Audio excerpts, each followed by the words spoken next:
आपके साथियों ने बताया और हम तक ये मालूमात पहुंचाई। इब्ने साद ने एक बहुत बड़ी किताब तबक़ात साद की सूरत में तरतीब की। उसमें सिर्फ रसूलुल्लाह की जिंदगी के बारे में ही नहीं बल्कि आपके साथियों के बारे में भी हमें मालूमात मिलती हैं। उन्वान, बज़्म-ए कौनैन पहले सजाई गई। अल्लाह करीम ने जब दुनिया बसाने का इरादा किया तो आदम अलैहिस्सलाम को पैदा किया। अल्लाह करीम ने आदम को एक मुट्ठी खाक से पैदा किया जो तमाम रूह जमीन से ली गई। यही वजह है कि इंसानों में सफेद भी हैं और स्याह भी। अल्लाह करीम ने आदम को अपने हाथों से बनाया। आदम को इल्मुल अस्मा अता किया।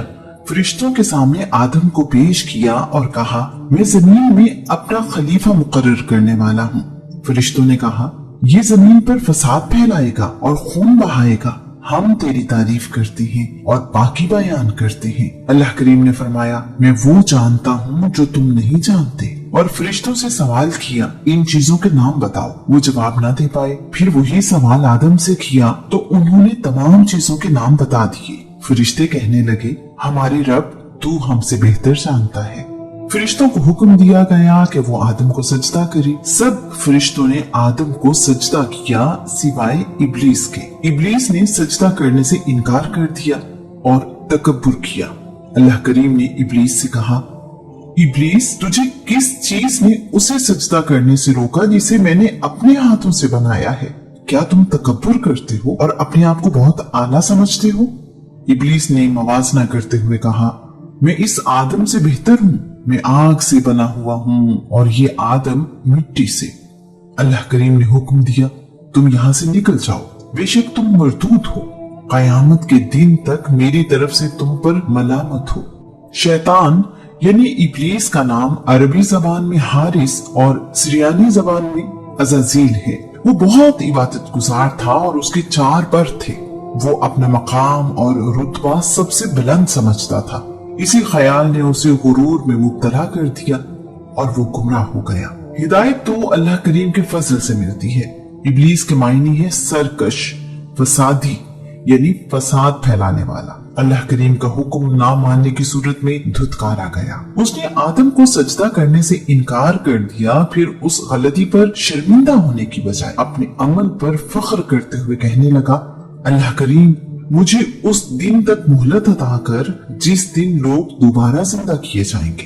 अल्लाह करीम ने फरमाया, तुम्हें रोज़े क़यामत तक मोहलत दी। इस पर इब्लीस खुश हुआ और दावा किया, कायनात के मालिक, तेरी इज्जत की कसम, मैं सब लोगों को गुमराह करता रहूंगा सिवाय उन बंदों के जो नेक और साले हैं।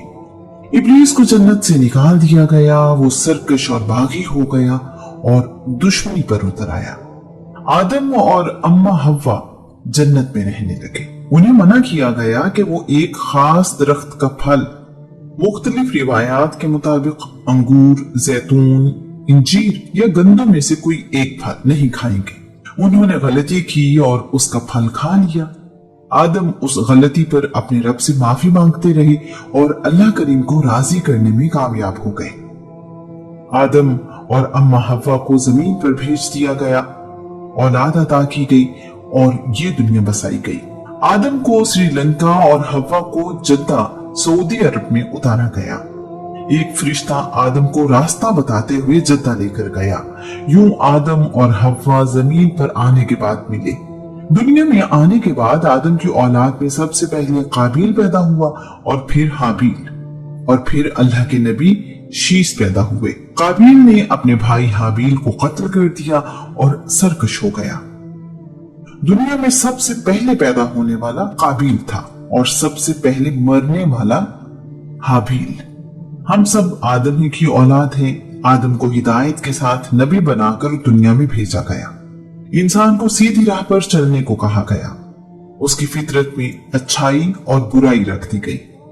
ये इख्तियार इंसान के सुपुर्द कर दिया गया कि वो जिस राह को अपनाना चाहे अपनाए। अच्छाई की सूरत में इनाम और बुराई की सूरत में सजा का कानून बनाया गया। इस कायनात के मालिक को इल्म था कि मेरे बंदे दोनों राहें इख्तियार करेंगे। इसका भी इंतजाम कर दिया गया कि उन्हें सीधे रास्ते पर रहने का बार बार मौका दिया जाए। अल्लाह करीम चाहता है कि मेरे बंदे शैतान के बहकावे से बच जाएं। अल्लाह करीम इस काम के लिए अपने नबी और रसूल दुनिया में भेजता रहा है। इस सिलसिले में करीबन 1,24,000 नबी और रसूल भेजे गए। ये मुख्तलिफ जमानों और मुख्तलिफ कौमों में भेजे जाते रहे। उनका जमाना गुजरने के बाद मजीद नबी और रसूल आते रहे। मोहम्मद रसूलुल्लाह सल्लल्लाहु अलैहि वसल्लम की आमद से पहले तमाम नबी और रसूल किसी खास जमाने और कौम की तरफ भेजे गए। अल्लाह ताला का फरमान है, कोई कौम ऐसी नहीं जिसमें नबी या रसूल न भेजा गया हो।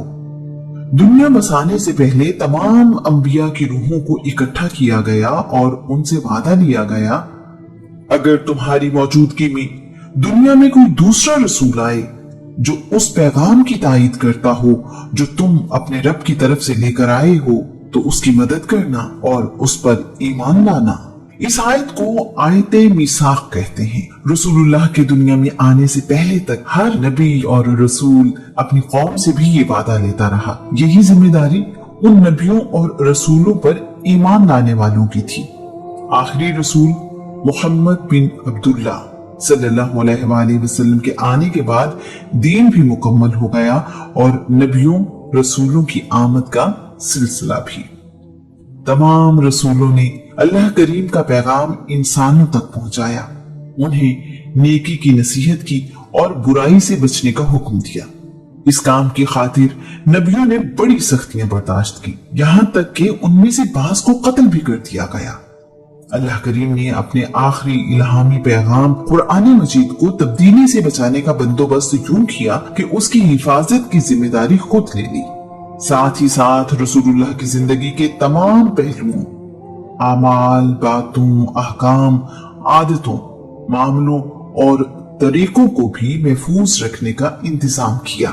अल्लाह के नबी आदम की औलाद बढ़ती चली गई और जमीन के मुख्तलिफ हिस्सों पर आबाद होती रही, अपने लिए मुख्तलिफ पेशे भी ढूंढती रही। इंसान को एक खुदा की इबादत का हुक्म दिया गया था। लोग वक्त गुजरने के साथ साथ अपने दीन को भूलते रहे और उसमें अपनी मर्जी और ख्वाहिश के अकीदे शामिल करते रहे। अल्लाह करीम अपनी हिकमत से बंदों की रहनुमाई के लिए पैगंबर यानी नबी और रसूल भेजता रहा। इल्हामी किताबें और सहीफे भी अपने पैगंबरों पर नाजिल करता रहा। अल्लाह के नबी लोगों की हिदायत और रहनुमाई करते रहे। आदम अलैहिस्सलाम, शीस अलैहिस्सलाम, इदरीस अलैहिस्सलाम, नूह अलैहिस्सलाम, लूत अलैहिस्सलाम, दाऊद अलैहिस्सलाम, सुलेमान अलैहिस्सलाम, जुल्करनैन अलैहिस्सलाम, हूद अलैहिस्सलाम, खिज़्र अलैहिस्सलाम, सालेह अलैहिस्सलाम, इब्राहीम अलैहिस्सलाम, इस्माईल अलैहिस्सलाम, इसहाक अलैहिस्सलाम, इलियास अलैहिस्सलाम, यसा अलैहिस्सलाम, अय्यूब अलैहिस्सलाम, जुल्किफ्ल अलैहिस्सलाम, याकूब अलैहिस्सलाम, यूसुफ अलैहिस्सलाम, यूनुस अलैहिस्सलाम, जकरिया अलैहिस्सलाम, याह्या अलैहिस्सलाम, शुएब अलैहिस्सलाम, मूसा अलैहिस्सलाम, हारून अलैहिस्सलाम, ईसा अलैहिस्सलाम और मोहम्मद रसूलुल्लाह सल्लल्लाहु अलैहि वसल्लम के नाम उन्हीं नबियों और रसूलों में से हैं। कुरान मजीद इन नबियों का जिक्र करता है। रसूलुल्लाह का नाम मोहम्मद कुरान मजीद में 4 मर्तबा पुकारा गया है। कुरान मजीद में सबसे ज्यादा जिक्र अल्लाह के नबी मूसा का मिलता है। जब एक नबी की नबूवत का जमाना खत्म होता तो और नबी दुनिया में भेज दिया जाता। अल्लाह करीम के भेजे हुए नबियों में जनाब नूह को नुमाया मकाम हासिल है। नूह का पूरा नाम नूह बिन लमक है। उनमें वफादारी और रवादारी बहुत ज्यादा थी। उन्होंने मुश्किल से मुश्किल हालात में भी सब्र और शुक्र का दामन हाथ से नहीं छोड़ा। इसलिए कुरान मजीद में उन्हें अब्दुल शकूर यानी अल्लाह करीम का शुक्रगुजार बंदा कहा गया। उनकी कौम बुतों की इबादत करती थी जिनमें यगूस, यऊक, नसर, वद और सवा बड़े बुत थे। नूह अलैहिस्सलाम ने अपनी कौम को एक खुदा की इबादत करने और गुमराही छोड़ने को कहा, तो उसकी कौम ने जिस रवैये का मुजाहिरा किया, कुरान पाक उसके बारे में यूं कहता है, उसकी सरकश कौम के एक ग्रोह ने कहा, यह नूह तुम्हारे ही जैसा एक आम इंसान है जो तुम पर बर्तरी चाहता है। ये रसूल नहीं, अगर अल्लाह रसूल भेजना चाहता तो फरिश्तों को इंसानों की हैसियत से नाजिल करता। तौहीद की ये बात तो बड़ी ही अजीब है जो हमने अपने बुजुर्गों से आज तक नहीं सुनी। इस शख्स को जुनून हो गया है और बहकी बहकी बातें करता है। तुम कुछ अरसे तक इसके अंजाम का इंतजार करो। अल्लाह के नबी नूह ने 480 साल की उम्र में नबूवत का ऐलान किया। नूह अलैहिस्सलाम ने अपनी कौम को 120 साल अल्लाह की राह पर आने की तबलीग की, लेकिन सिर्फ 80 लोग ही उन पर ईमान लाए। कुरान पाक इस बारे में फरमाता है, तो उसकी कौम के काफिर सरबराहों ने कहा, हम देखते हैं कि तुम हमारे ही जैसे बशर हो और जिन लोगों ने तुम्हारी पैरवी की है, सरसरी नजर में वो सब माशरे के बेहैसियत लोग हैं और हम देख रहे हैं कि तुम्हें हम पर कोई फजलो कमाल हासिल नहीं, बल्कि हम तो तुम्हें झूठा समझते हैं। इसके बाद नूह की कौम उनसे कहती थी कि हम उनके साथ बैठे जिन्हें हम देखना भी पसंद नहीं करते। हम बड़ी बड़ी हैसियत और मकाम के लोग हैं, हम तुम पर ईमान क्यों लाए? फिर कहने लगे, ए नूह, तुमने हमसे झगड़ा किया, बल्कि बहुत ही ज्यादा झगड़ा किया है। तो जिस अजाब से तुम हमें डरा रहे हो, ले आओ वो अजाब अगर तुम सच्चे हो। नूह अपनी कौम को समझाते रहे, लेकिन कौम नूह ने उनकी एक बात न सुनी। उन्हें अल्लाह करीम की तरफ बुलाया जाता तो वो कानों में उंगलियां ठूंस लेते थे। जब उनमें से कोई मरने लगता तो वो अपनी औलाद को वसीयत करता कि नूह पर ईमान न लाना। अल्लाह करीम ने अपने नबी को बताया कि जो लोग ईमान ला चुके हैं, अब उनके सिवा और कोई ईमान नहीं लाएगा, लिहाजा जो कुछ वो कर रहे हैं उनसे आप गमज़दा ना हो। जब नूह की उम्र 600 साल हुई तो अल्लाह करीम ने अपने नबी को हकीकत बता दी कि अब इस कौम का अंजाम करीब है। नूह को हुक्म दिया कि वो एक कश्ती तैयार करें जिसे सफीना नूह कहा जाता है। ये भी कहा गया कि जालिमों के बारे में अल्लाह करीम से कोई बात ना करे, बेशक वो गर्क कर दिए जाएंगे। तमाम लोग जो ईमान लाए हैं उन्हें और तमाम जानवरों का एक एक जोड़ा उस कश्ती में सवार करें। नूह अपने रब के हुक्म के मुताबिक कश्ती बनाने में मसरूफ हो गए तो उनकी कौम के लोग उनका मजाक उड़ाते हुए कहते थे, नूह, क्या तुमने कारोबारी नबूवत छोड़ दिया है और अब तरखान बन गए हो? ए दीवाने, कश्ती समंदर पर चलती है, खुशकी पर नहीं। तुम खुशकी पर इतनी बड़ी कश्ती बना रहे हो, इसके लिए समंदर कहां से लाओगे? अल्लाह करीम इस बात को यूं बयान करता है, नूह कश्ती बनाने लगे। उनकी कौम के सरदार जब भी उनके करीब से गुजरते तो मजाक उड़ाते। फरमाया, अगर तुम हमारा मजाक उड़ा रहे हो तो एक वक्त आएगा हम तुम्हारा मजाक उड़ाएंगे, जिस तरह तुम हमारा मजाक उड़ा रहे हो। तुम खुशकी पर इतनी बड़ी कश्ती बना रहे हो, इसके लिए समंदर कहां से लाओगे? जरूरतें लातादाद थी तो खुदा भी लातादाद थे। इब्राहिम ने उन बुतों की इबादत करने से इनकार किया।